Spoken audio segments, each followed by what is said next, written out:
Oh, hi. Welcome to Deb's Big Backyard. I'm Deb, and I'm in here looking at my cool weather plants. My Swiss chard, my curly kale, and Brussels sprouts. They're looking pretty good, and I think they're going to last till the end of the season, October, or at least the first frost. But it's August, and it's time to plant more cool weather seeds, and I don't know enough about that yet for me. So I wanted to head a couple doors down and pick the brain of my neighbor and friend, John Seaton. He's the former manager of the Oak Park Conservatory, and he's a professional gardener who grew up in England. They know a lot about cool weather plants there. Hi, John, it's Deb.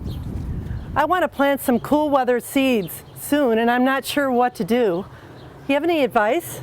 Hello, Deb. Well, this has been a really good August, and in fact they say it's going to be cooler than normal for the next 3 weeks at least. So now is the time to try and do it. We're going to try probably lettuces, radishes, and spinach. Those are the three that I think would do the best. What does it really mean to be a cool weather plant? Well, usually the cool weather plants, many of the brassica family, that's cabbages, kale, kohlrabi, those are Northern European plants. That's where they came from originally. So that's really why they're known as cool weather plants. What's the best thing to plant in a small space or perhaps in a container on a patio at this time of year from your point of view? Well, usually your salad crops are the best in a small space because they don't take up too much room. As far as containers are concerned, many cool weather plants will not do as well because when it gets very cold, the soil can freeze more rapidly in a container. Yesterday, luckily, Mother Nature gave us a nice thunderstorm, and I came out this morning early and the ground was in really good condition. That to me is one of the big things about planting at any time, is that the ground has to be in good condition for working and planting. An old tip is to take a handful of soil, squeeze it, and then open the hand, and then tap it with the other hand.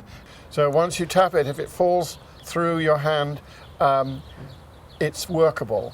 If when you squeeze it and then open your hand, it falls apart before it forms a clump, then it's too dry.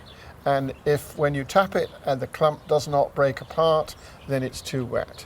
In a garden that has already had warm weather plants in it and it's going to go in with some new seeds, is there any amendment that needs to go on with compost or fertilizer or anything before you plant those seeds? Well, generally, if you've used good fertilizer at the beginning of the season, it will work. It will hold through especially if you use a slow release fertilizer.